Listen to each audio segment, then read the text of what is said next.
people, we trap ourselves in this lifestyle and then we're miserable. I don't know if I'm sure you've come across a few of them, but I've known CEOs that they make great income, but they're spending 10 grand a month on Amazon because they're so unhappy with their career. And then when the banks have too much money, they have to be insured, right? That's where the FDIC comes in. They're an insurance company that backs what you have in the bank. So the difference is what they back. So they back up to $250,000, right, per account, and they have up to 99 years to pay that back. The FDIC. So if they lose your money, they have 99 years to pay you back. You get it back. Since when is that a thing? Since in the fine print.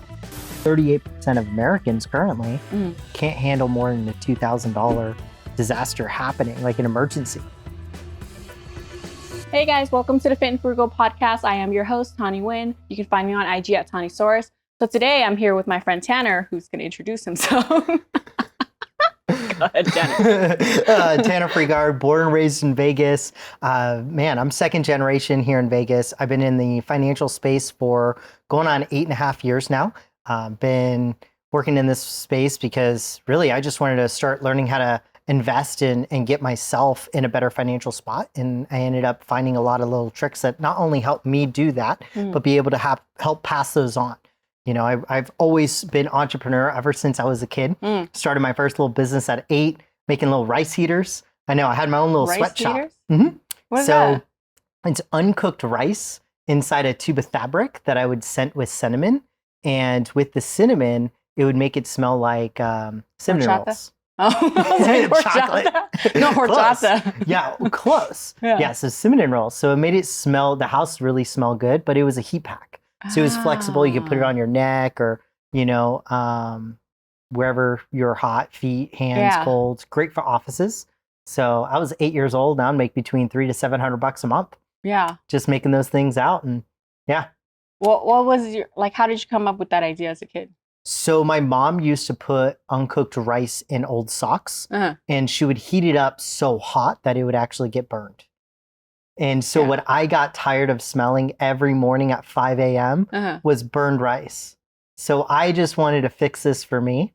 And so I found that that was a lot of my transition into finance was just like fixing little things. I didn't see the big impact that it had as a whole, but it was just like, if I could just do this, then my life gets better. Yeah. Right. And so it was really selfish of me, but I made the small improvement. My mom loved it. And we ended up selling them to all the daycare kids because my mom ran daycare at the time.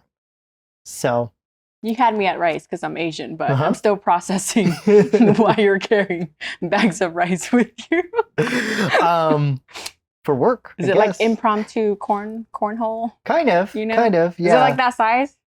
No, you can make them that size. Yeah. I used to make them as like a tube of fabric. So it was like 12 to 16 inches was our two sizes. What was the main use for it? What's the purpose? Just heat.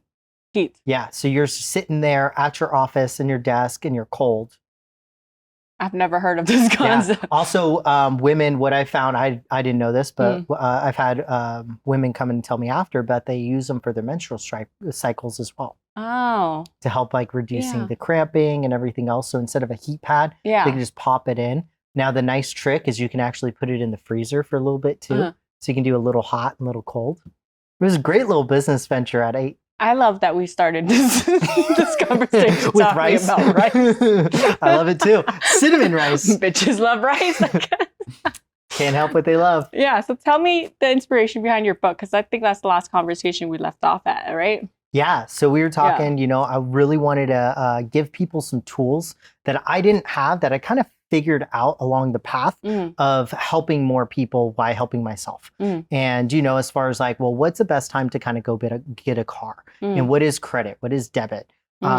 This thing that I really love is called the X curve. And what it talks about is how when we're younger, our responsibilities are high. We have kids, we're buying the house, everything else. Younger meaning income, 20 to 30. Yeah, okay. Like, younger age range, young adult. Right? Getting into probably by the 40s, you're probably starting to transition. So what this X curve does is in the beginning years, our, aspects of life are high and our income is generally low. You're just starting out. First kind of, kicking the tires of the new career, entry level jobs, maybe, some mid-management. And what's supposed to happen over time is your income generally increases, but your expenses decrease, right? Supposedly. So the kids move out, right? That's a major expense. Then we pay off the car, we pay off the house, right? I don't know if you ever grew up in the household that told you this, but they were like, pay off your house, go get a good job, go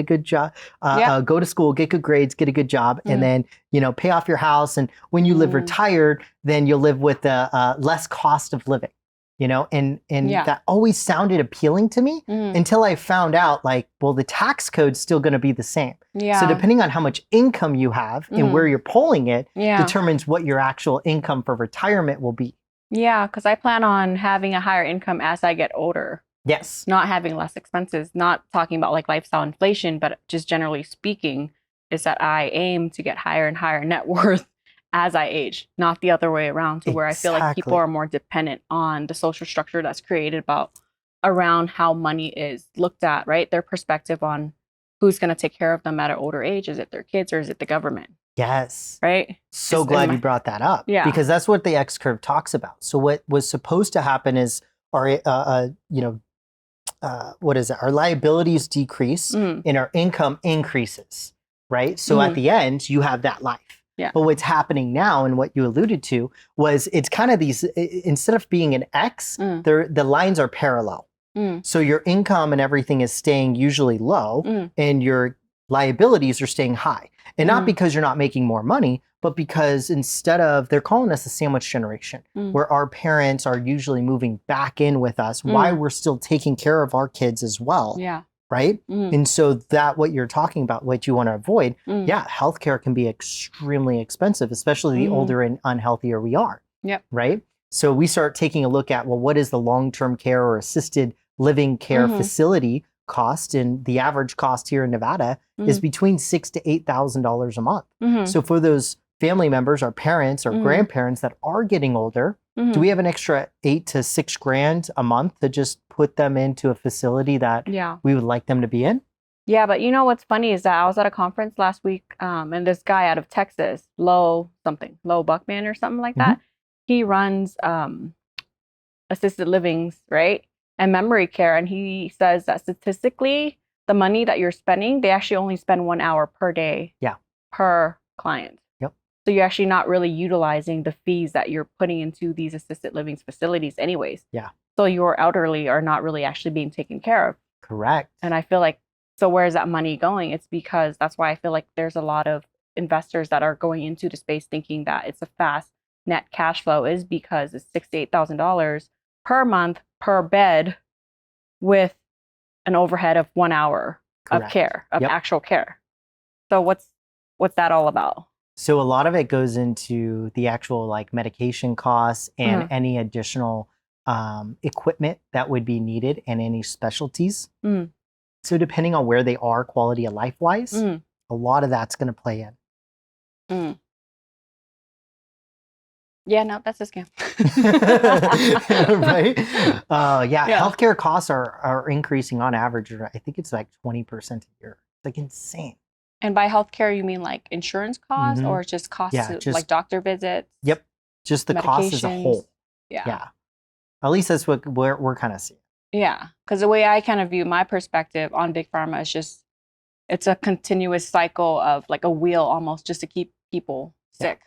Right? Because they're feeding them different things and moving from how the sad American standard diet, it's just how it moves from agriculture into Big Pharma. And it's just a pinball back and forth to me. Yes. Right? That's just how they're cycling the money back and forth through the American diet. And what can we do about that? Well, not much. Yeah, I'm glad you mentioned that, because exercise is obviously one thing that we all know, and also eating right. Right? Yeah. So we didn't really put all of these things into place. At least I didn't, until I started getting a little bit older, because I started realizing all the different, you start taking a look at the labels and you notice how high the sodium is, what types of ingredients are in those pre-made. 40 things you can't even say. Yeah. And you're I don't even know. And then you search it and you're like, this isn't even food. Yeah. No, it's preservative made out of dead animals. to make the colors brighter. Therefore, it creates an addiction on your palate because it creates a false sense of dopamine to your brain. And that's why kids and adults are addicted to sugar. They're addicted to Coca-Colas, like all of these really high mass-produced products that are super ultra processed foods are the biggest thing that people are addicted to without realizing they're addicted to their own food, is because they're pumping so much into them, right? And making them so appealing, like color, and they spend so much money on actually marketing these products when realistically the substance is, there's not really much in them. Because if you're looking at a product that's made in Europe versus a product by the same company that's made here, you look at the ingredients list, it's like 3 to 4 versus 16. Yeah.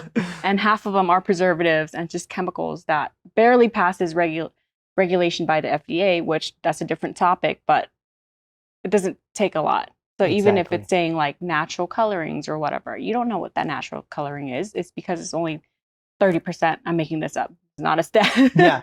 But you know what I'm saying? It's just it's a very fine line in between what qualifies as real foods. And most people are going into those middle aisle.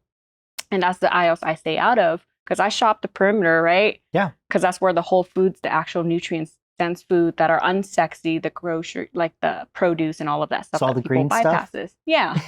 Right. And now they're trying to make real foods less shiny, and they're trying to draw more attention to the middle section, which are pumped out. Guess who? By the conglomerates, by the big corporations. And the more they make money off of how sick you are, the more Big Pharma makes money of keeping you that way. And what's scary to me is that like there's been a lot of big investors buying up a ton of farmland. And I'm sure you probably know a couple of them. And so what they're starting to do is artificially make those foods as well. Now, like, so one of the things that always fascinated me was bananas. So, the actual bananas we have now is an actual mutated form of what a banana used to be. The actual true flavor of a banana, if you know the Laffy Taffy, that banana, Laffy Taffy, that's the true essence of what the banana used to taste like. Before it's genetically modified? Before it was genetically modified. Yeah, I think they make it more aesthetic looking, because corn and bananas are highly, highly mutated, because natural ancient corn, like from Peru and like Korea and all that stuff, it doesn't look pretty like American corn, so where it's all straight, it's all one color. And it's so unknown, like they're like, oh, but it's real food. No, like I stay out of corn and grain-fed, animal products. I guess that's what you would call it, because they're highly fed corn and all of these things that are not made for human consumption, because our body's not designed to break down gluten in that structure. Yeah. And that's why so many people are sick and they have so many autoimmune diseases. It's because of that. It's like, just look at a simple banana. Like, it doesn't even taste like that anymore. It's just made to look pretty. And there's so much food waste and all of that stuff too. Exactly, because we're looking for bigger, right? Look at the chickens, look at everything. It's all of it's getting more plump, and it's not necessarily with the right ingredients. Yeah. Right. And so whatever they're ingesting, we end up ingesting. And so why I'm so big on this on the health side is because of how much it affects us financially, especially in the future.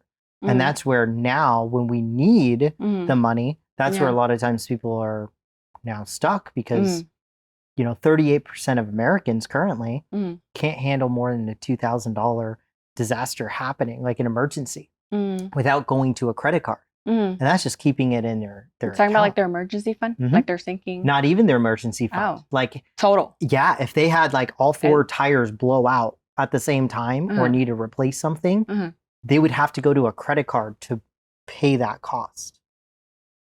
That's the real statistic? That's a real statistic. What the fuck? Yeah. Shut the fuck up. Isn't that sad? Dude, that is so sad. Like, how did we get here as a society? Not through good habits.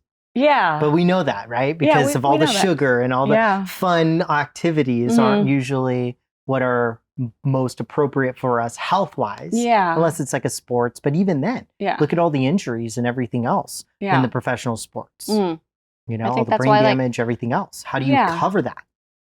But I think that's why, like, like the health culture, it's been so mainstream, but really it's not, because now it's glamorized as like a new media type of marketing. It's like, oh, you're bougie if you're healthy, if you're drinking a green juice, you can afford it. Yeah, green juice is like $16. Absolutely. At Whole Foods. Not a lot of people can afford it. So now it's looking like health is being looked at as like having a separate income bracket. to be able to afford those foods, to where generally speaking, like people should be eating whole foods to begin with. Not at Whole Foods, just Whole Foods. Whole Foods is really overrated too, right? So that's a great thing that you brought up, is that a lot of people can afford that, is because they're watching TV and they're watching all of these mass-produced advertising that's telling you to eat really, really shitty food. Like, eat Captain Crunch for breakfast. Like, do you even know what's in it? Do you know what's made out of? Like, as a kid, I never cared. Yeah. It just tasted good, so I ate more. But once I started making my own decisions, and once I actually started making money, and I'm like, why do I feel like this? And why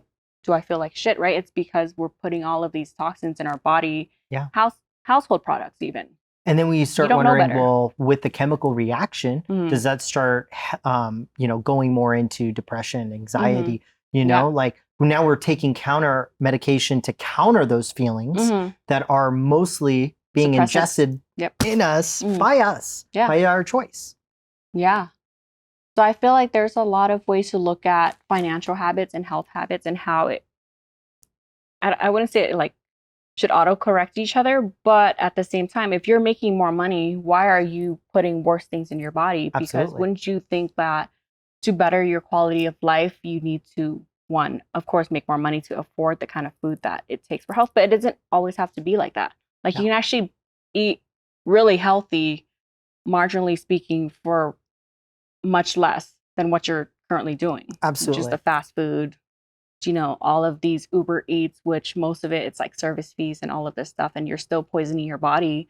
But it comes down to convenience. Like people pay for time. That's it. It's not because they want to put that in their body. It's because they don't have time. It's because the culture is so focused on glamorizing, like, oh, work really hard, but trash your body with like a pizza every single day. Let's start your morning with donuts and like all of this sugar. Yeah. That keeps you addicted and wired for like X amount of hours. And then you're coming down, you're crashing, and then you need to load up on like really trashy carbs just to keep like a fake sustainable type of energy, to where it's not real sustained energy, getting that from sunlight or having a natural circadian rhythm by going outside and going for a walk. Absolutely. That's the cure. And even grounding. When I studied massage way back in my days, one of the things they always talked about was the grounding effects, and being able to, even just 30 minutes of walking outside barefoot in the grass would help you recenter your body's alignment on that. Yeah. I'm glad you brought that up. It's something that I feel now in the last maybe decade or so that's kind of looked at as a toxic spiritualityism, because they're like, oh, now we're bringing all this hippy dippy mishigosh like back.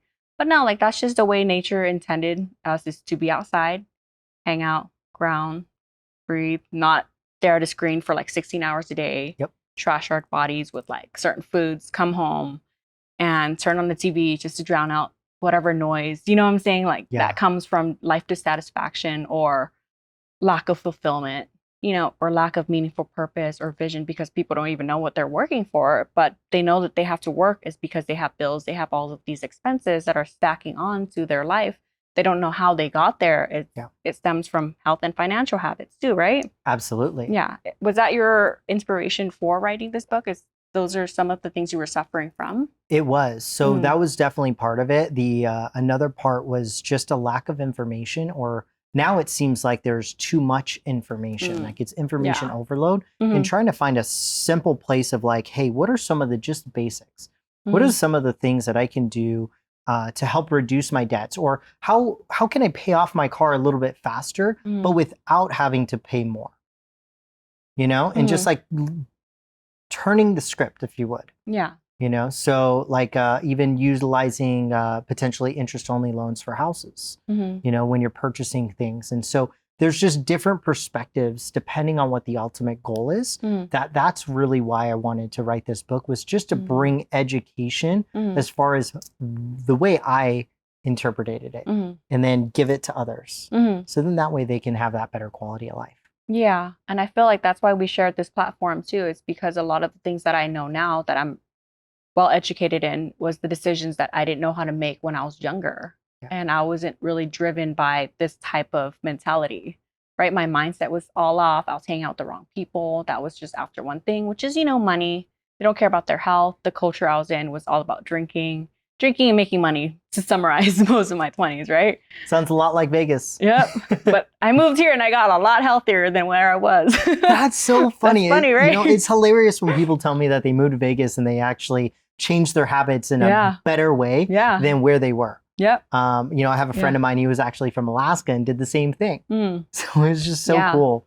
Yeah, exactly. Like I thought I would come here and then automatically like people think like you're going to become a gambler and drink and all that stuff. I came here, I'm in the best shape I've ever been in. I'm mentally so clear, financially more stable, and I stopped drinking. Like I'm sober now. Like it's just a really funny way to look at how your environment really shapes the decisions that you make, right? It's because I was surrounding myself with people that does the same thing kind of every weekend. I didn't have any other time.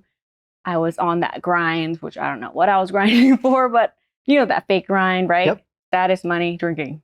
That's Summarize the 20s. We want to look the part instead of be the part. And that was one of the crazy things that because I study the rich, and that was one of the biggest habits that I started creating early on that I'm very thankful for. And so during my studying of them, of the Warren Buffetts, of all these people who've achieved what I felt was success, especially in the money game, right? One of the things that they were always talking about was making sure that you're not overextending yourself, and I think a lot of times people do that to themselves, not like intentionally, but it's usually with have you ever heard the saying, the road to hell is paved with good intentions? No, but I like that. No, it kind of, to me, that's how we get into the financial game. It's like we paved the road with as best intentions as we can. But are we ending up where we want to? Because the car breaks down, right? And we're working a minimum wage job. So what do? Well, I need a car because I have to get, to this place versus thinking of the alternatives. There's ride shares, there's buses. Now, I'm not saying to do that here in the city because there are some cities I feel that are way better established on, getting around town than us specifically. So I'm not saying that you can't like have a car that you shouldn't, but I'm saying like putting those things in perspective as far as we build our life based on the income that we surround ourselves with. Yeah. So if we're making, let's say, $90,000 a year, but we're spending $95,000 a year, you're not in a better position than the guy who makes $25,000 and spends 20 of it. Yep. Right? You're both in the same spots, right? It's just one has a little bit more. One has more stuff. And so we think that they're more successful because they have the bigger house, they have the more cars, but they're drowning in just as much, if not more, debt. Yeah. They're keeping them up at night because they're like, if I lose my job, I got 1 month of my expenses taken care of, and then I'm screwed. Yep. Yeah. And then I think that trade-off in consumerism is just like, who's got the watch, who's got the belt, who looks like they have themselves together. Like, who's got their shit together? Oh, just look at how they're dressed, right?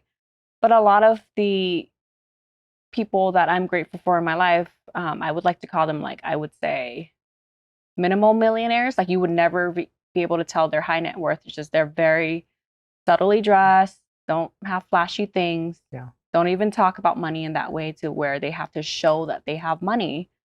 But you know what I'm saying? They keep their lifestyle very modern, easy, simple, less stuff. Yes. And I think the stuff thing is what people are drowning in. It's just there's too much. Yeah. Like, why do you need that much stuff to begin with? Yeah. And I think that's when minimalism became a trend. Yeah. But now people are chasing that trend to look like they're minimalist, but they're spending more money to look more minimal because all the minimal trend costs more money, which is ironic how people can market anything to anyone.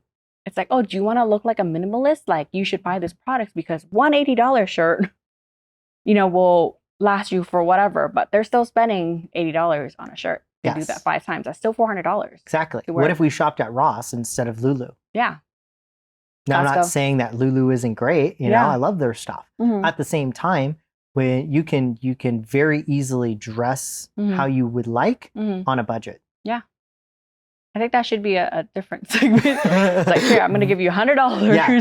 And how much can you, like, I actually used to do that to myself, especially starting out when I was living the college, the college days where you're like, top ramen, Little Caesars pizza, like know how to finagle the system, right? Yeah. I used to go to Fosto's just to get like a bean cheese burrito because it's a It's like a fast food Mexican restaurant. Like, okay. Yeah. So like Roberto's, they're actually cousins in the same family. Okay. But Fosto's is more of my preference. I do love Roberto's, but Fosto's I have a special connection to because my grandfather. Yeah. So I used to go there when the bean and cheese burrito were $1.25. You know, I remember going to Costco every Friday to get a $1.50 hot dog, and it comes with a drink. Yeah. You know, now again, that wasn't the healthier side of me, but it still puts it into perspective as far as you don't have to spend, you know, $50 to $100 every single meal, even $30 every meal you're having, and doing that 3, 4, 5 times a day. Yeah. We can cut back on some of those things, replenish them with something that's going to be a little bit better and healthier for us. So now what I do is I cut up celery and I have peanut butter and celery. And that's a little snack in the afternoon. You know, and then you get like some chicken, like there's so much things that you can do to be creative, but working it on a budget too. Yeah. Now that you know what hot dogs are made out of, you don't put that in your body, right? Yeah. It's not even about the money anymore. It's about your health. Because at the time I get that it's a financially sound decision made out of pure intentions of being frugal. It's because you got to work with the budget. But now that you don't have to fit $1.50 into your budget in there. You're like, why am I putting this poison in my body? Nothing against Costco hot dogs. I don't think I've ever really had it. I'm not a hot dog person. I don't like processed food. But I understand the idea behind it because it's much larger than spending like $10 on like a Big Mac. Maybe it's probably $10 now. Probably. Yeah. And so one of the other things, so like dressings on salads, I didn't realize how bad they were. Yeah. You know, and like how 500 calories. Yeah, it's insane. And I'm like, why am I eating a salad? Should have just eaten a burger. You know, if I'm gonna suffer, I might as well not do it this way. You know what's funny that you brought up burgers? I try to eat more plant-based, right? Yeah. But if I was to eat a burger, I would just eat a grass-fed burger to where I know it's just beef that's grass-fed, rather than eating like a Beyond or an Impossible burger. It's because yes, I like plant-based options and I like meat alternatives. But if you're really looking at the construct of how it's made, yes, it's synthesized in lab. We understand that. So with my diet, I try to choose the values of what I'm eating that day. It's like, am I more conscious about animals or am I conscious about my health? But if you're looking at like an Impossible burger or a Beyond burger, like there's just so many additives and there's so much like things in it to where you should. I'll have it once in a while, but it's not like the main staple in my house, right? Because I try to keep food as close to nature intended as possible. Vegetables being vegetables, there's no fillers, there's no like things that keeps it together. There's no like sucralose or anything like any of these fake sugars. If I'm gonna eat meat, it's gotta be meat. Shrimp should taste like shrimp, not something made in a lab, right? You don't want popcorn shrimp? You know, it's just covered in 30 types of flour and baked chemicals. In oil that. Yeah. And even fast food too is not really oil. Like all these seed oils that you see, even tortilla chips, there's some brands that now the seed oils, that's not even like soy or canola and all these like fake vegetable oils. Like the seed oils, you know how it's like it's very inflammatory to our health and it causes a lot of inflammation, right? Yes. Another really bad one is cottonseed oil. Oh, I haven't heard of that one. Yeah, if you look into it and how cottonseed oil came about to where they were super refined from the cotton itself and they didn't know what to do with the excess seeds, they refined it and they sold it as oil and now it's being used in manufactured cooking in like ultra processed foods is because it's the cheapest option. So it's even worse than like corn oil, which corn oil, you know, is like terrible, right? Yeah. Also, I heard vegetable oil is terrible. Yeah. Like just because it has the word vegetable, no, it's super refined and it causes a lot of autoimmune diseases. Top 3 oil, I would say like for me in my house, avocado oil, I use coconut oil, and then I have olive oil. That's it. Keep it very clean, very simple. MCT is good too. It's like a medium, triglyceride strand, so it's a little bit different than like pure fat coconut oil. Yeah. But that's what I keep in my house. Like I don't overcomplicate. Like diet shouldn't be really complicated. Yeah. You shouldn't try to do too much to your diet. You should I think what a diet is removing things that are not supposed to be in your body rather than putting your body through these unsustainable diet culture things and having like really unhealthy relationships with food. Yes. I think your diet is how I see a lot of people attack a budget financially because the same word, like, so diet is negative. right?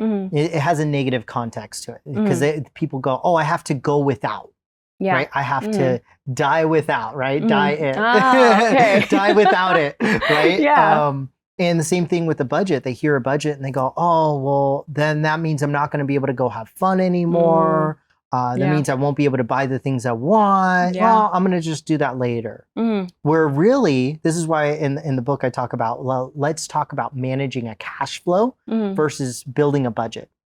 Even though it's the same thing, it's a frame of mind that we shift. And I think it's the same thing for the diet. Instead of saying, I'm not going to eat a donut, I switch it and I say, I'm going to eat more celery. I'm going to eat more broccoli. Because now I'm not thinking about what I can't have. I'm thinking about the things I can have. And that's how I build out like a financial plan for people. Yeah. And when I'm talking to them, I get that they need to have fun. They need to have a vacation. They need to be able to spend time, you know, where whatever that might be, whether it's for themselves or go and treat themselves, you know, a little bit. But at the same time, we need to be responsible. And we also know that the 10% rule of, you know, save 10% of your income each year. Yeah. It doesn't work. It doesn't work. The 75, 15, 10. Is that what you're talking about? Yeah. Because even if you're saving 10% and you make $100,000 a year, it's going to take you 10 years to save 1 year annual salary. But you know, a scary statistic is if you got laid off and you make over 50,000, so 50,000 plus, okay? For every additional $10,000 you make and above 50,000, it historically takes you on average 1 extra month to find a job that's going to replace that income. Okay. So if you think about it, and you're looking for a job that's going to pay $90,000, $100,000 a year, typically on average, it's going to be about 9 to 10 months before you replace that income. Now, can it happen sooner? Absolutely. But especially depending on the industry and depending on what's going on. You're trying to do the same thing. Yeah. You know, a lot of changes, right? And so those are things that I think people see as a negative that could actually be so much more of a positive, even though like we all know we got to exercise. We all know we got to go to the gym. But what holds us back from actually doing it? What do you think? Me. I don't know. I go every day. See, and on rest day, I feel weird. I'm like, I need to go. I'll go every day. Yeah. But I also have to trick myself into getting in there. And so one of my friends, he's a UFC fighter, and I was telling him, I was like, dude, I'm having a hard time building my habit, getting back into the gym. I took some time off. I was at the gym every day at 4 a.m. to 5 a.m. And then COVID happened. And then I got super lazy. I threw my routine off, everything, right? Couldn't go to the gym, started working out outside, but that was hit and miss. Yeah. So I got back on this track. And one of the things I had to shift from my mind, and this might be a little extreme, especially for most people, but I had to tell myself mentally, it's like, if you don't go to the gym today, you're going to die. Okay. And I had to shift it to be that extreme for me to realize that my health is that important. Yeah. Where if I don't do this, I won't be around long enough to enjoy the things I'm working so hard for. That's such an extreme polarity way to think about it, though. It is. Because not to be, you know, we're going to die regardless if you go to the gym or not. Right? You don't know that. It's, you know, it's a finite game that we're all playing by living, right? And I don't think people understand that construct of the longer you plan to be alive, the less you have. Because you're selling yourself the idea that you actually have more time than you actually do. Yeah. When that dash in between the day you're born and the day whenever that happens to be, you know, like not to be like morbid or anything, you actually don't know. Yeah. So that concept of having bought time, everyone's on borrowed time. We are. So at the same time, you're earning all of these things by telling yourself like you have to go to the gym, because what does that mean? Is that going to create a more sustainable life for you? It should be sustainable habits, right? Not because most people, I think, go to the gym for aesthetic reasons. Yeah. They want to look good. But, you know, it kind of starts from the inside too. Like if you feel good, you naturally will look good.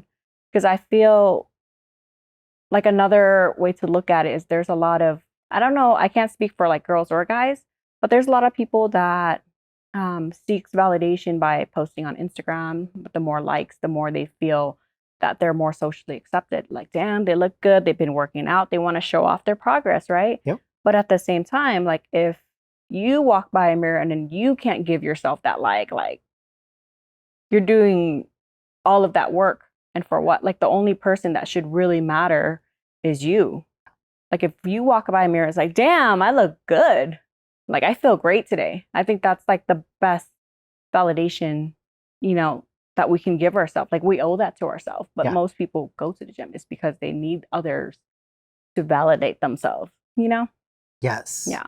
I love what you said there is because, I was reading a personal development book. I can't remember which one, but it talked about how we don't take anything to heart when it's said to us from someone else. We only accept it as truth is when we say it to ourselves.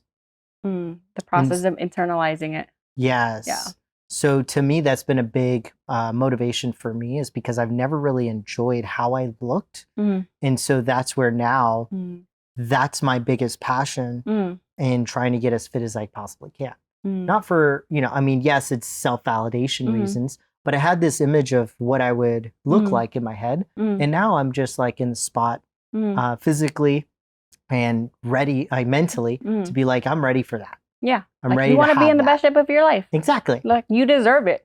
You know what I'm saying? Yes. Like that's the mindset that everyone should be after is that I want to be in the best shape is because I want to feel good, look good naked. Yes. Like I don't even feel like $100 shirt's going to cover you. If you're out of shape and you're not confident because of how you look, it's going to show regardless of what you dress it in. Yeah. Because that's what is it called? Like the skin suit that we're all wearing, it's just a mask, like just like anything else. Like girls like us, we can throw on our hair, we can do our makeup.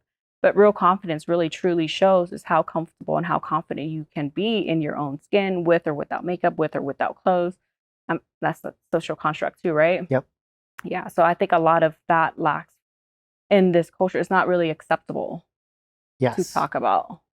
So I'm kind of glad we can bring this up too. Yeah, no, I love it because even for me, I had to go to the extreme version and say, hey, if you don't go, you're gonna die. Yeah. But that was to then help me to build up my habit where I don't still have to have that same thought today to still like motivate me to go to the gym.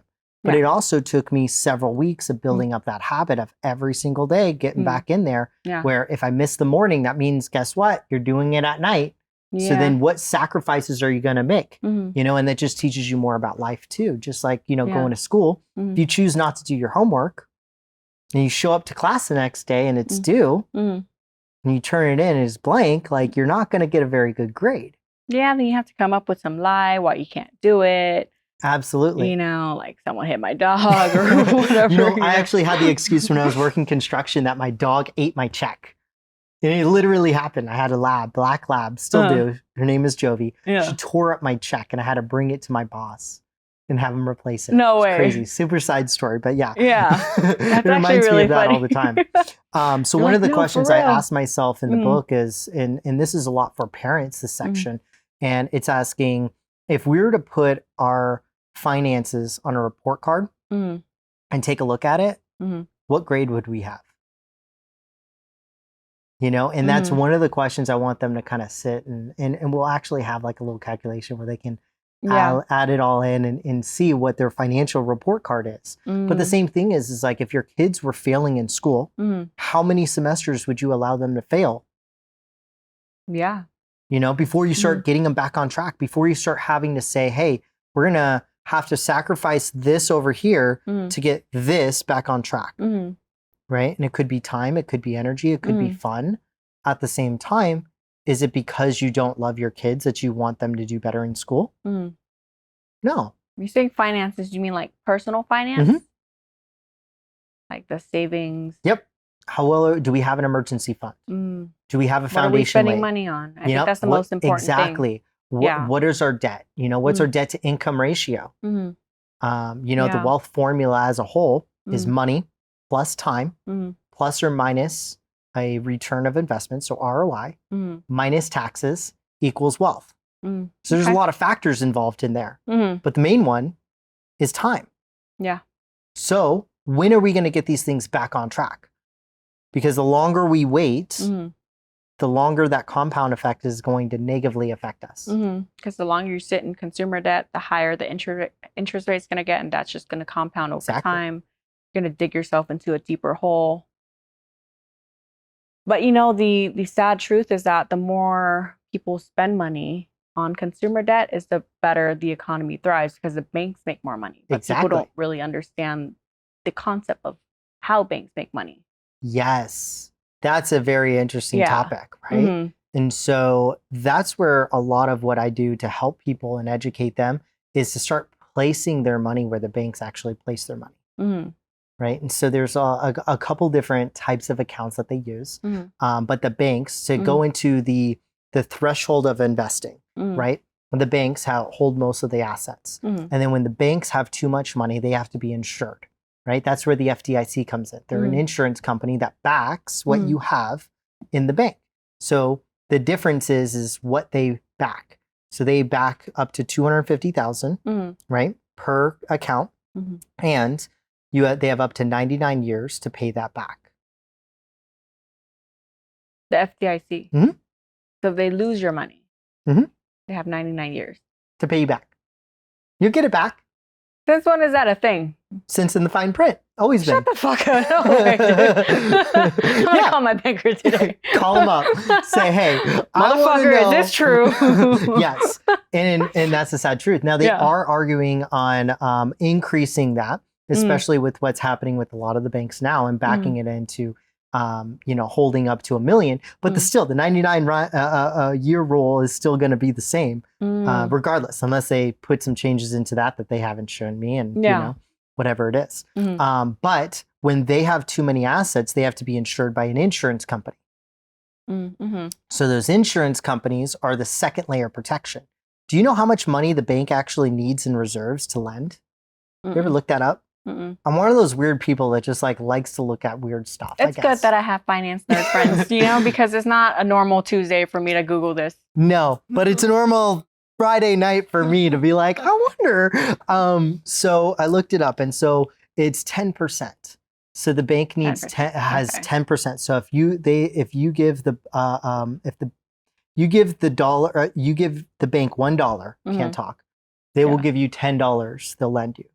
Okay. So for every $1 they have in reserves, right, they'll lend 10. So another 9. Oh, wow. Isn't that insane? Yeah, I don't keep a lot of money in the bank for other reasons. Where they keep their money in insurance companies, the insurance companies, in order for them to leverage, they have to have higher reserves. So typically it's about $4 to every $1 that they're lending. So for every dollar you give them, they can lend 4. No. So for every $1 they receive, they have $4 in reserves that they lend. So they lend on $1. Sorry, not they receive, but they lend on $1. They have $4 in reserves. Right? Isn't that insane? Yeah. So that's where the banks place their money. And now what happens to those insurance companies? What if they're insuring too many things? Well, first, I've never known an insurance company to go bankrupt, but let's say that hypothetically it did. It happened, right? Well, they're backed by what's referred to as a reinsurance company. Is that a life insurance? Kinda. So it's a reinsurance company is like the big of the big. There's 9 too big to fail companies. Allianz, Aegon. Those are 2 examples of reinsurance companies, where Aegon owns Transamerica, which is an insurance company. Which is huge. Been around for over 100 years. Can't fail. Haven't failed. One of the too big to fail, but Transamerica isn't too big to fail. Aegon is too big to fail. So if something happens to Transamerica, Aegon's the one that goes and bails them out. Oh, wow. Right? Isn't that crazy? So that's what all of these insurance companies are also having as a stop loss, if you would. So that's kind of the tier of investing, right? And so people go, well, what's the foundation? Like, what do I build on? If that's what the banking system has, what should I have? And so the first thing is a foundation of protection. You got to make sure that you have some protection in place. Then you have your debts, right? Let's pay off those debts. We need to have an emergency fund. Got to make sure that that's there. And then you start looking at investing. But what's happening nowadays is investing is the new shiny toy, and everybody who's anyone wants to do it, right? Yeah. So some people are in the position to. They have the foundation, right? When you're building, because to go back in my construction days, when I was building a building, We always had to start with the foundation. We didn't start with the roof and the walls and the furniture. And now you have the blueprints. Now you have the architecture. Now you still have the interior designer. So you know what's going to happen after. But when they start that process, they start at the foundation. Yeah. I think that's where most people stop, is they never build at what they have, their financial future, on a foundation of rock. They're building it on sand. And so they're surprised when, you know, the sand starts to sink or it starts to rain and your house is all offset and everything else. Yeah. And they go, what the heck? My finances are all in order or are not in order. And they're trying to duct tape the solution. Right. Yeah. And so that's where I really wanted to get into a spot and help people, is build the non-duct tape version, but how to do it right. Yeah. You know, I have a silly little acronym or an old nursery rhyme called The Three Little Pigs. I'm sure you're familiar with it. Sure. Sounds right? white as hell, dude. So sure, bro. I wasn't born here, but so the three little pigs. We have the house of straw. We have the house of sticks, and then we have the house of bricks. Now, in this story, it's the house of bricks that actually stays. Right? The house of sticks and the house of straw get blown away from the big bad wolf. So my question becomes, is if we're financially putting our things in order, are we the pig building it out of straw, trying to look the part but go on all the vacations, we make good money but we're spending it all? We slop something together and we go, no, everything's going to be fine because I'll always make this money. That's a big trap in Vegas, right? Especially in the servicing industry. Yeah. You know, you got bussers making six figures here. Yeah. Not to say come here to Vegas, you're going to make six figures as a busser, but you know, like incredible bartenders, very few of them don't, right? Yeah. So Very so many of lucrative. those aspects, right? But then they don't own a house. They don't have retirement saved. They don't have investments. So why? Why is this thing? It's because of the lifestyle that they're more accustomed to. They're more they're paid to, well, some of their incentives are they get a free drink or they can get some free gameplay or they get some free food, right? And so they start associating more around those areas and it starts trapping them in them. I'm not saying all of it's bad, but I'm saying don't just build your house with straw and sticks, but make sure you take the time to lay down those bricks, because in the end, your financial future and your health are the two things that you're going to be keeping the long haul. Yeah. I think this is what we talked about too. It's like, I'd rather build it slower, but more stable. Like, it comes down to relationships. It comes down to nurturing community with like the right people too, not just financially speaking, like how you said.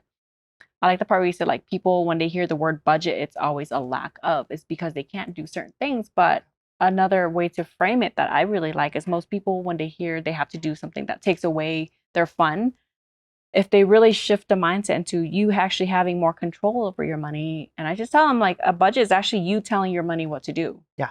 Not you suffering from bad decisions that you do because you think you're going to have more money. And what's so funny to me is we trap ourselves in this lifestyle and then we're miserable.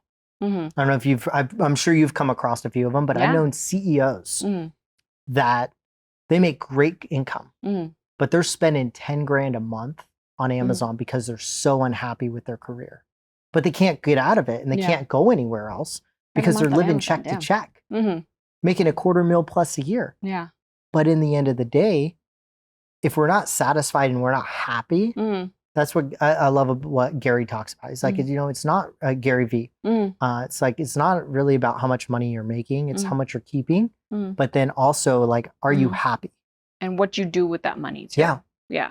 You know, are you serving others? Are you helping others?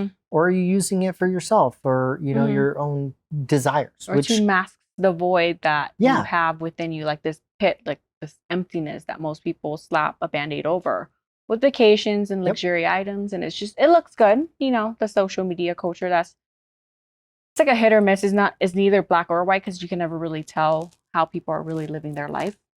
Yeah. You know, just because of the shiny things that they're keeping up with the Jones. Yeah. They're drenched in Louis Vuittons and whatever brands. I'm sure there's a lot of these people that actually make, I have friends that make more than 7 figures. Like, they're making multiple 7 figures a year, and then they're happy, right? They're flashy, and that's just the way they are. But I'm not really sure if they're happy.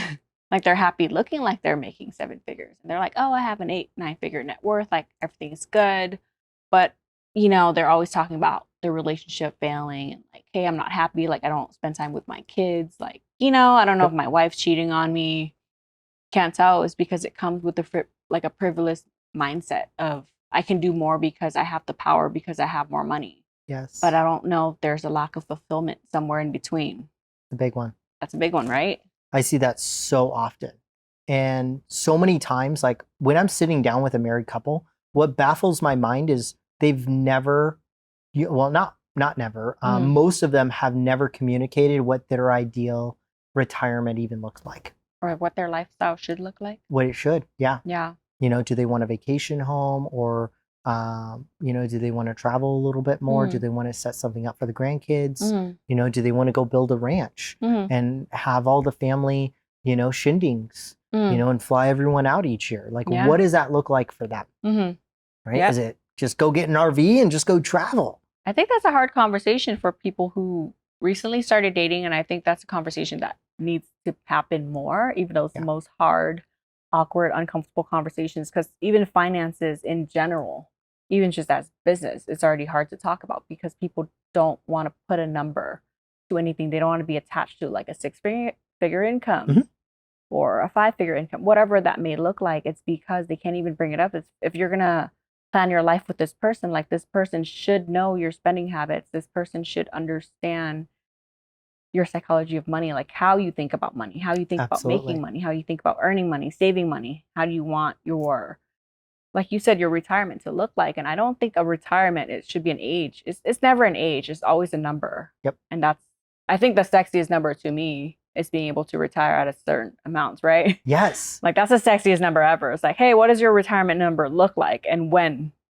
So you say retirement number. I call it something else. What do you call it? I call it your financial independence number. Oh, or yeah. your FIN F-I-R-E? number for short. Yeah. Yeah. Or FIR. Am I dyslexic? FIN. It's okay. I am. FIRE. Yes. So what your FIN number is your financial independence number. So essentially actuaries, now they've decreased it a little bit, but if we just go off of the historic, they say it's called a 4% rule.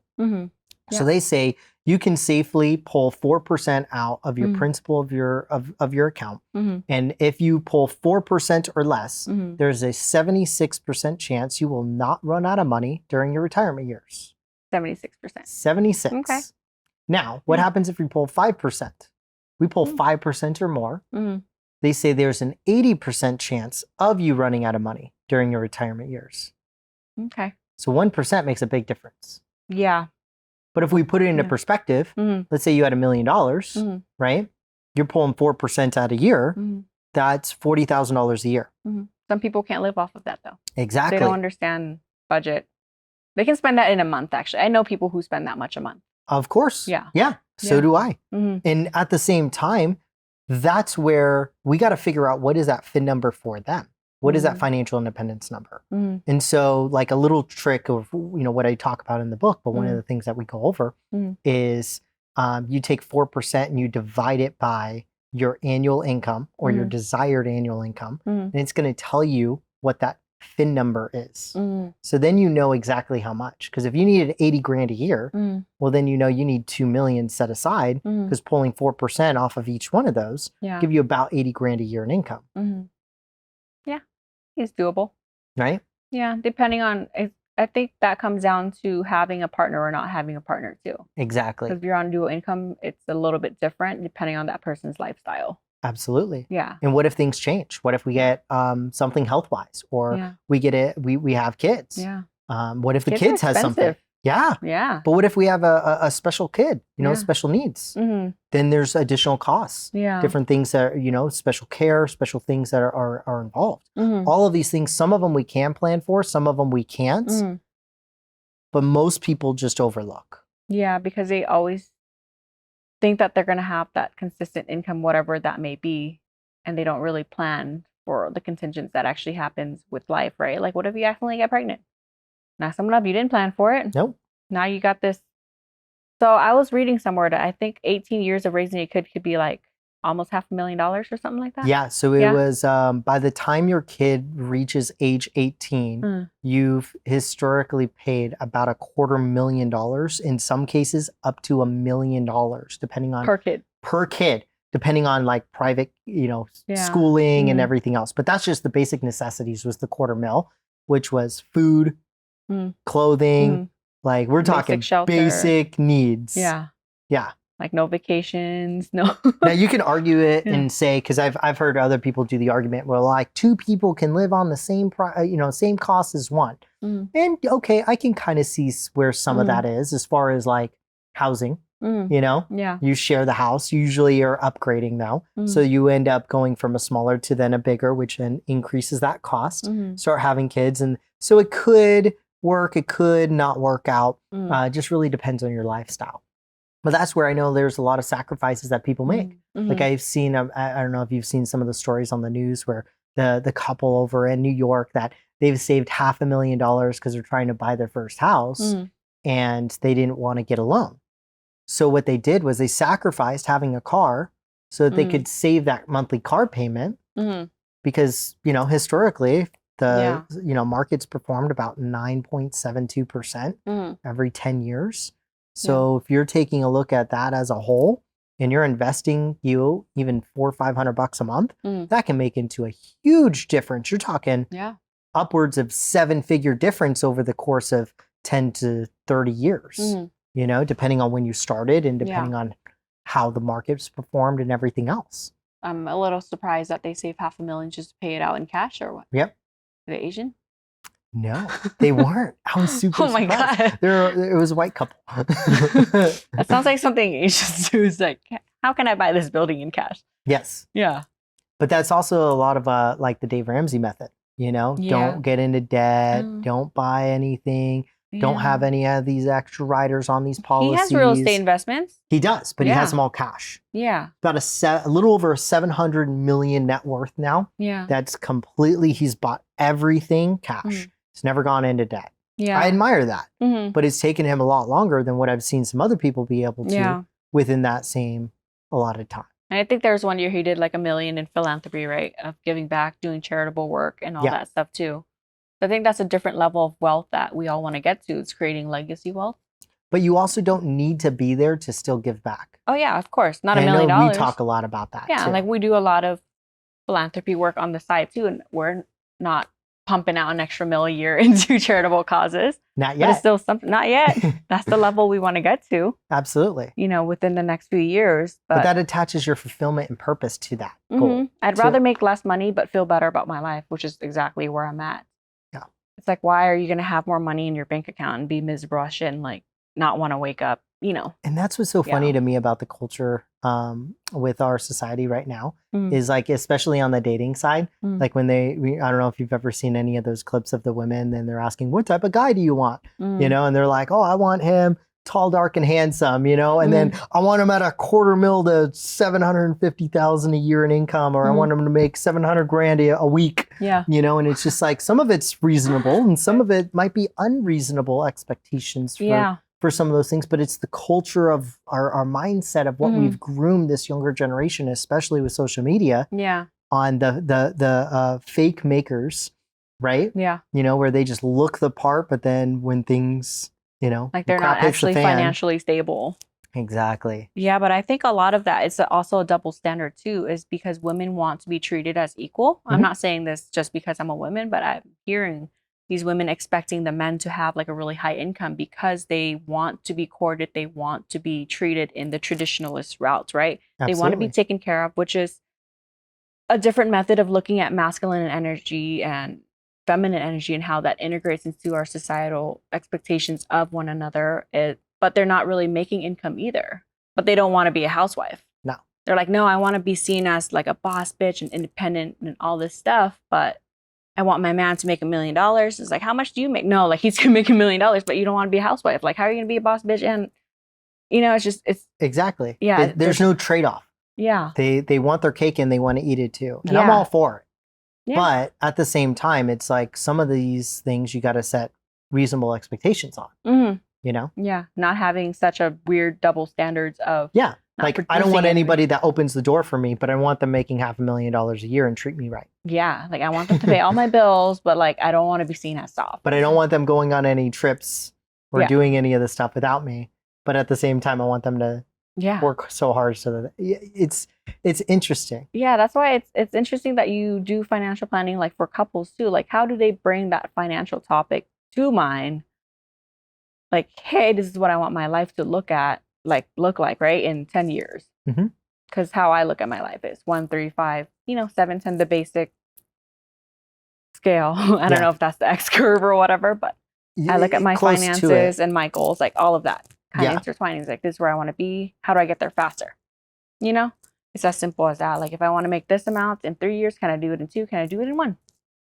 It's communication. And that's where the breakdown of where it comes in between couples is a lot of times is they've never communicated that.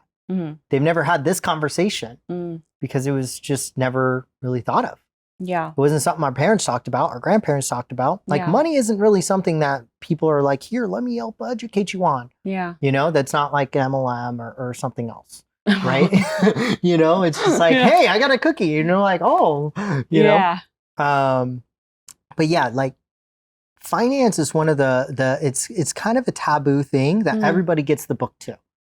We all have it's called the tax rule, like the tax bills. You're talking about like IRS codes?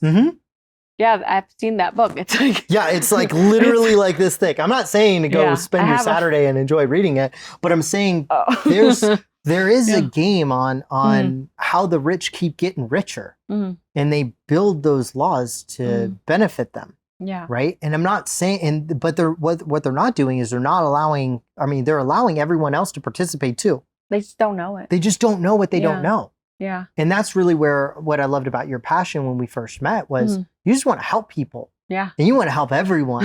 You want to help people that are like, dude, I don't know what the heck to do to get where I want to go, but I want to go here, and you're like, let's do it. And I've always been that way too, and that's why we've always connected. But I think like there's so many people that don't really take advantage of what is out there because they're spending so much time just in distractions. Around people they probably shouldn't be hanging around, doing things that they don't find fulfillment in. If we were to just change up these habits, we'd have such a better quality of life. A lot of people, I feel like there's an attachment issues to old friends, right? And there's a lot of these things that I learned when I moved here. It's like, you can have old friends that's known you for decades or whatever, but you're not really evolving together. It's more like a boulder. Like if you're hanging out, sure, like you've known each other for a long time, it's nice to catch up as a human being. But if you're not really taking each other to a new level, to different places, having different conversations, you're hanging out with those people because you kind of feel bad. It's like, oh, they've been through stuff. But if they're in the same place, like they're kind of holding you back. Like you just don't want to admit that you have certain friends like that. If you're doing the same activity, just like how I told you, like I stopped drinking, like we can still hang out. Like I still hang out with you guys. I don't drink anymore like I used to, right? What was it like around Christmas? We were doing shots and like 5 months later, I'm like, hey, I've been like 4 months sober. Yeah. Yeah. And it's really mind blowing how fast like my life even changed when I just got to know myself better. Like, who am I without a drink? And I think that's the premise to understanding the self and going inward and reflecting on my own values.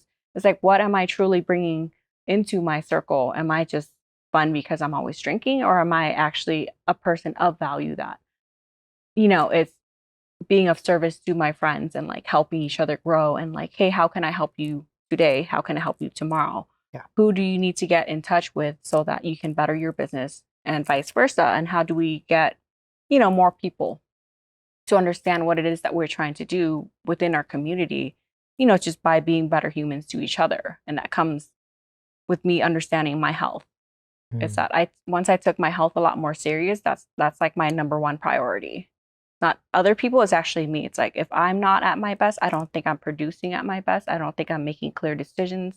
It comes with like mental, fatigue and all of these things that were so foggy before, and it's never been more clear. It's because of how we're able to share like our platform with others, right? Yeah.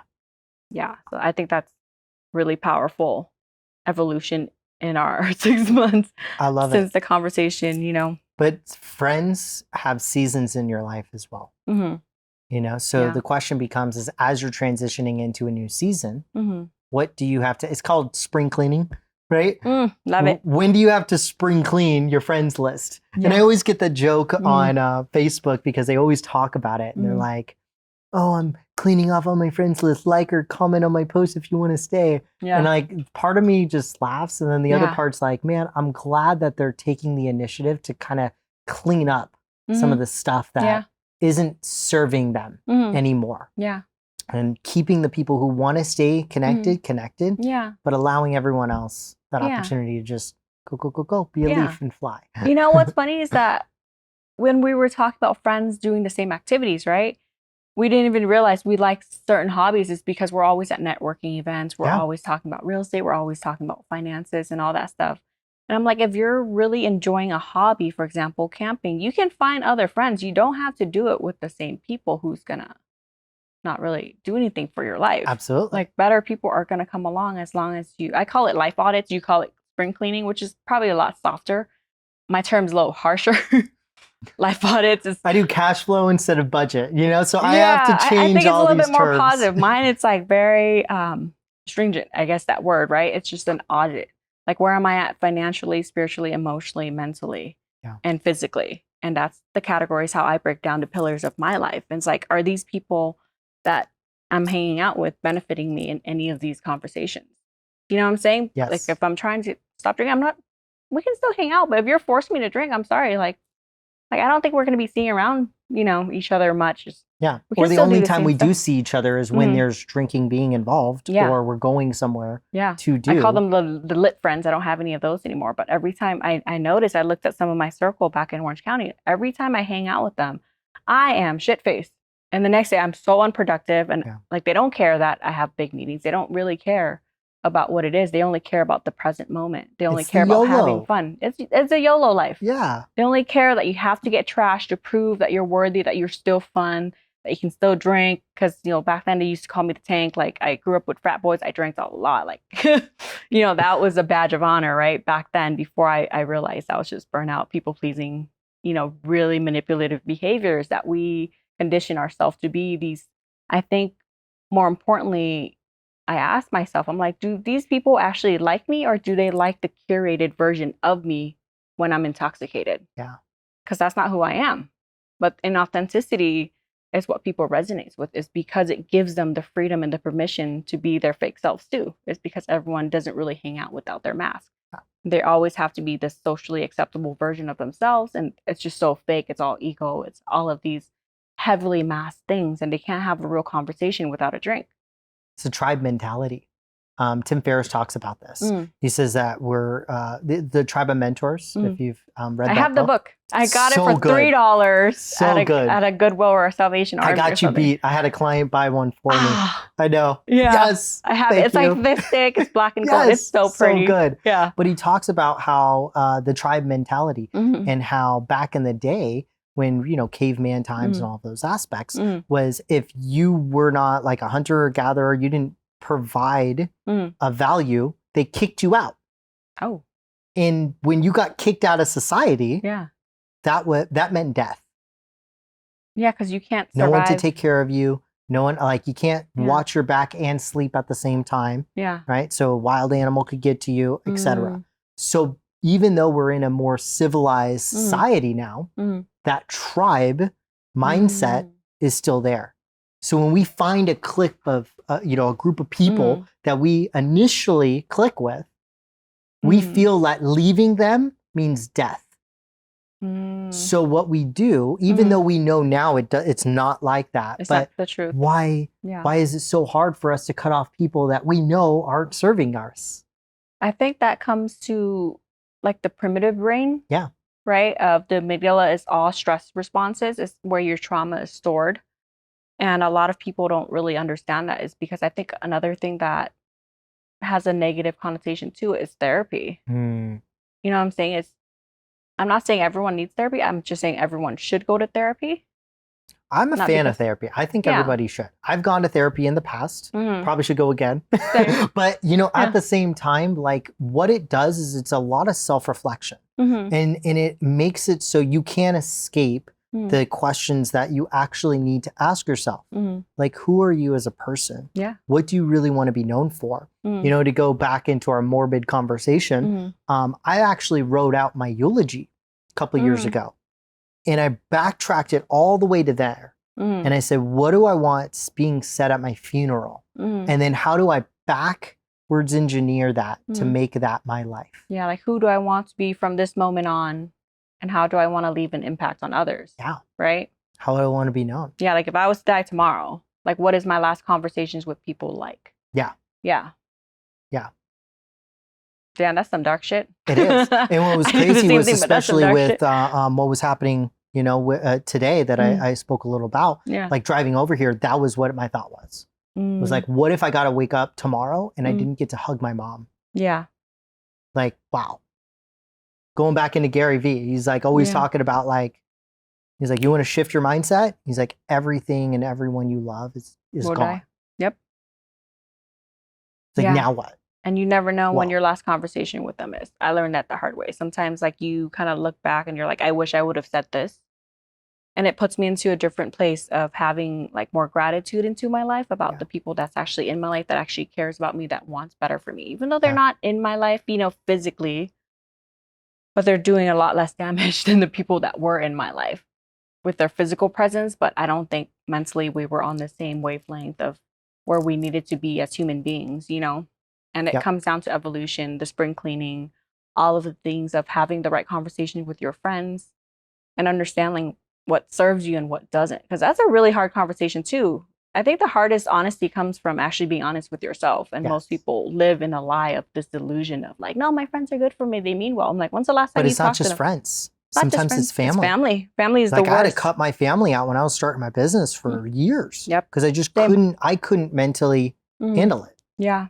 They're like, you can't do this. You can't do that. Why are you doing this? Why aren't you doing it this way? Yep. It's very risky what you're doing, you know, and it's. And I grew up, I was the kid that was always told what they can't do. And I always had to like prove that I could. That's why I, you know, but even though I worked my butt off, I saved up enough money to buy a house at 18 and then be able to take that and grow that from there. Yeah. Yeah. You know, it's like you had to be able to be on that hustle. But it took me 8 different businesses over 12 years to build up enough money as a kid, not just figuring it out on my own. Yeah.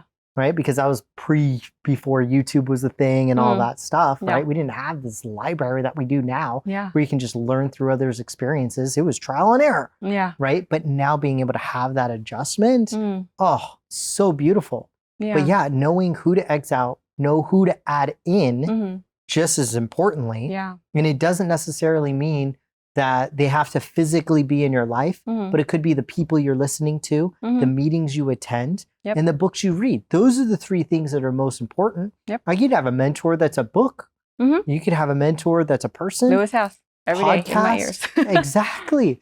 Right? I've been so very fortunate with the mentors that I've been blessed with in my life. And I know I'm going to have so many more.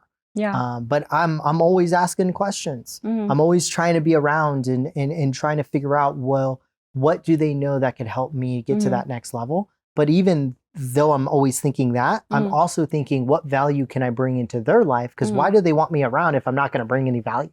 That's true. So how do I be at the best me I can so I can present to them the most value? Yeah, and I think it goes back to the basics. Eat right, work out. The 2 fundamentals that I think a lot of people kind of miss. Right? They do, but it's the little impact because they go, that gets overlooked because they go, well, it can't just be that simple. Like I have to be on a diet. Like, you don't really have to be on a diet. No.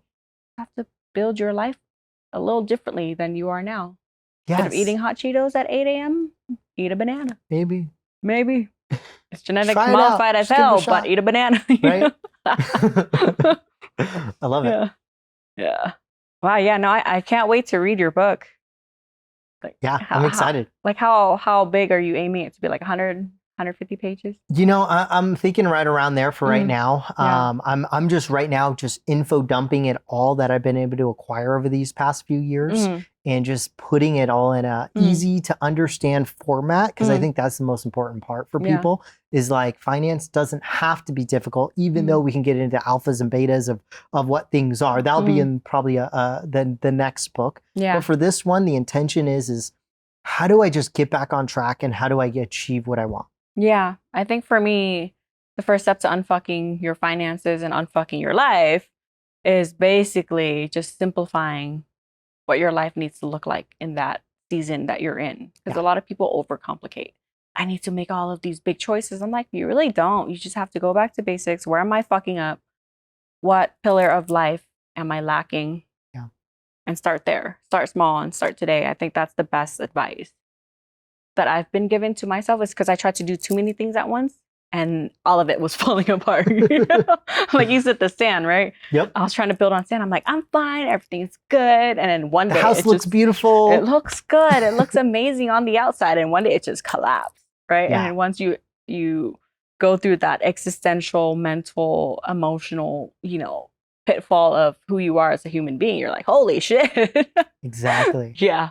And then once you start getting there, then you start getting into the other sides, right? Where all the uber wealthy people, they're not trying to build the wealth anymore. They're trying to protect it. Yeah. Now it's the game changes. Now your real enemy becomes inflation and taxes. And how do we avoid and reduce and protect? So in case somebody tries suing us, right? We have those layers of protection to keep all of our wealth, to pass it on. Right. And so that first step is what you're talking about. I agree 100%. Yeah. We got to get our health on track. We get our health on track. You start slowly improving yourself. You start slowly improving every aspect of your life. Yeah. And then your financial decisions become better. You Absolutely. don't emotionally spend. You don't emotionally make impulsive decisions. I think I'm speaking on myself too. Like when my health wasn't going the right way or whatever, I didn't realize how unhealthy I was until I started looking at other aspects, which is financially. It was taking a really, really big hit because I was like, why am I spending so much money on alcohol and bar tabs and hanging out with people who would never bail me out of jail if that came down to it? Like I never really had like a circle. Yep. Like a no questions asked kind of circle. Like I didn't really have the foundation of human connection. It's like, am I buying friends? What's going on? So yeah, that was a painful lesson.